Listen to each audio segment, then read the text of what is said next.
বন্ধুরা, স্বাগত তোমাদেরকে টমটম টয়েসে। আমরা চলে এসেছি দাদুর কাছে রামায়ণের গল্প শুনতে। বন্ধুরা, তোমরাও এরকম পরপর রামায়ণের কাহিনী শুনতে সাবস্ক্রাইব করে দাও টমটম টয়েস, আর বেল আইকন প্রেস করতে ভুলো না যেন। চলো চলো চলো দাদু, আমরা চলে এসেছি, তুমি গল্প শুরু করো। মহেশ্বরের আদেশে নারদ মুনি আর ব্রহ্মাদেব এই মর্তে এসে তাদের রূপ পরিবর্তন করলেন দস্যু রত্নাকরকে রাম নাম দান করবেন বলে। হ্যাঁ বচ্চরও, নারদ মুনি আর ব্রহ্মাদেব মর্তে এসে রূপ পরিবর্তন করে বনের মধ্য দিয়ে এগিয়ে চলছেন। এমন সময় নারদ মুনি বললেন, নারায়ণ নারায়ণ। কি হলো ব্রহ্মাদেব, কিছু ভাবছেন? হ্যাঁ নারদ মুনি, আমরা দস্যু রত্নাকরের দেখা পাবো তো? আপনি ঠিক জানেন তো? হ্যাঁ, ওর প্রবৃত্তি ওকে আমাদের কাছে নিয়ে আসবে। ওই তো দূর থেকে দুজন সন্ন্যাসীকে দেখতে পাচ্ছি, হা হা, এরাই আজকে আমার শিকার।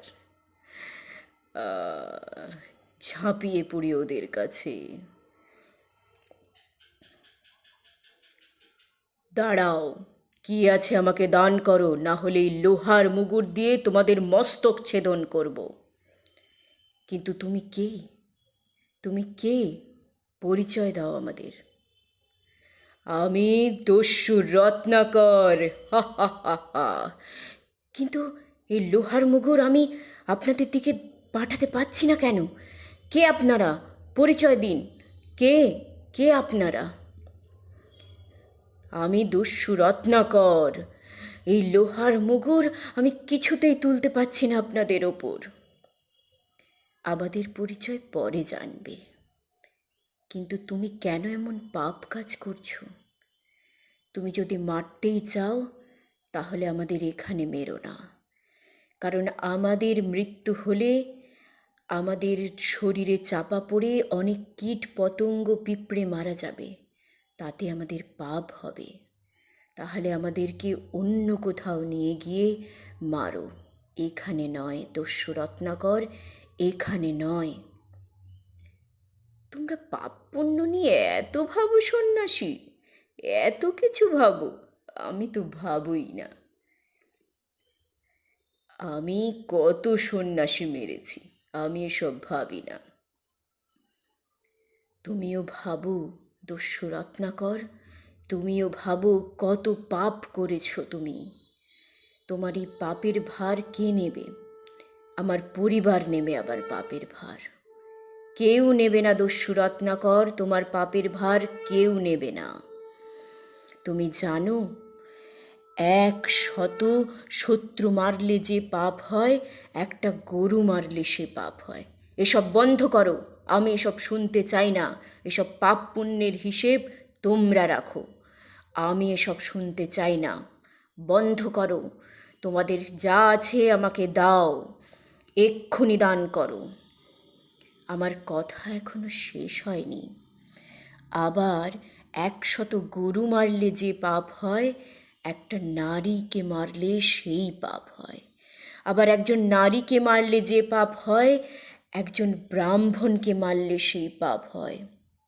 আবার 100 ব্রাহ্মণ বধে যে পাপ হয়, 100 ব্রহ্মচারীকে মারলে সেই পাপ হয়।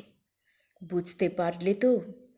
আবার সন্ন্যাসীকে মারলে যে পাপ হয়, তার তো কোনো হিসেবই নেই।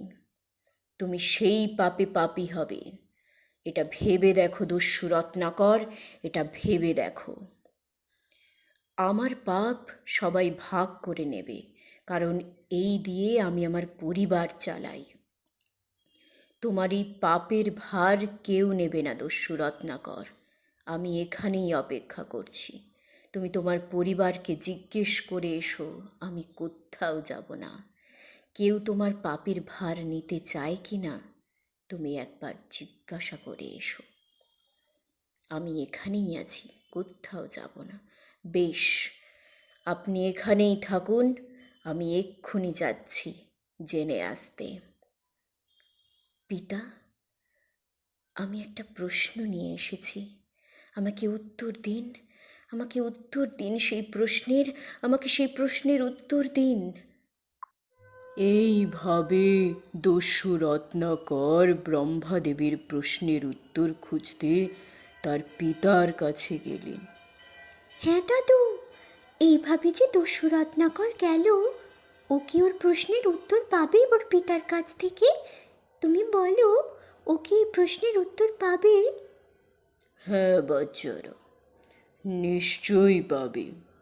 তার পিতা মাতা স্ত্রীকে নিয়েই তো তার পরিবার, তাদের কাছে সে নিশ্চয়ই প্রশ্নের উত্তর পাবে, তা তোমরা নিশ্চয়ই জানবে।